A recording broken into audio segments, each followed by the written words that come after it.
Tales of Arise ya está disponible en Nintendo Switch 2. El juego nunca llegó a la primera Switch porque la consola no tenía la potencia suficiente, pero afortunadamente el Switch 2 ha corregido eso. En este video te cuento si vale la pena esta versión y cómo es el rendimiento de Tales of Arise Beyond the Dawn Edition en Nintendo Switch 2. Así que vamos a ello y let's play.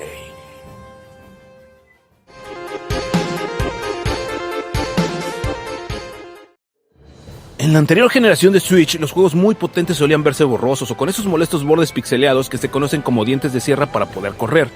Con el Switch 2 la cosa ha cambiado y el salto es evidente. Tales of Arise es un deleite visual, pues corre a una resolución nativa de 1080p fijos, tanto en modo dock como en modo portátil, así es, en ambos modos.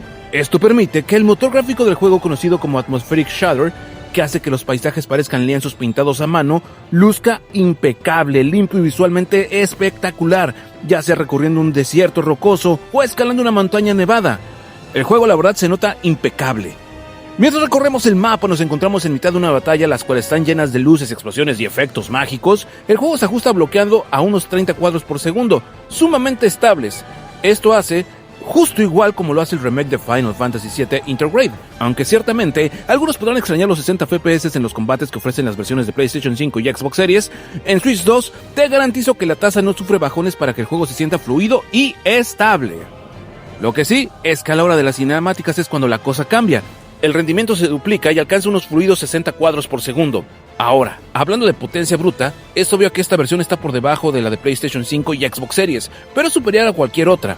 En lo personal, prefiero sacrificar un poco de potencia si tengo el beneficio de llevar el juego a todos lados. Ahora, tampoco hay que ser exagerados. La experiencia del juego es la misma.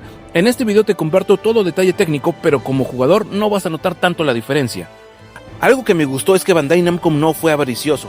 La verdad está relanzando un juego de hace 4 años a un precio de 900 pesos, es decir, unos $45 aproximadamente. Esto me agrada mucho porque el juego ya incluye el DLC y estamos hablando de una aventura que te llevará más o menos 80 horas en completarla. Como amante de los JRPGs y fan de la saga de Tales, puedo decir que Tales of Arise es una entrega notable, pero siendo completamente honesto contigo, el juego es inestable pues lleva un inicio bastante bueno, pero conforme vas avanzando, su argumento carece un poco de grandes giros y va de más a menos, por lo que no es un RPG que podemos considerarlo como un pináculo de la saga de Tales, pero tampoco es que sea una mala entrega. El juego es bueno sin estar al nivel de Tales of Fantasía, Tales of Symphonia, Tales of Grace y las 2 entregas de Tales of Xillia. Pero si nunca has probado un juego de Tales, es una excelente forma de ingresar a la franquicia.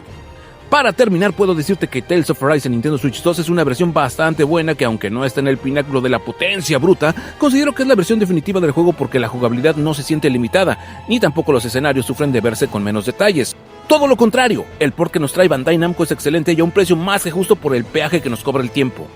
Lo único malo es que como juego, Tales of Arise no es la última coca del desierto, es bueno sin llegar a ser un RPG de otro mundo.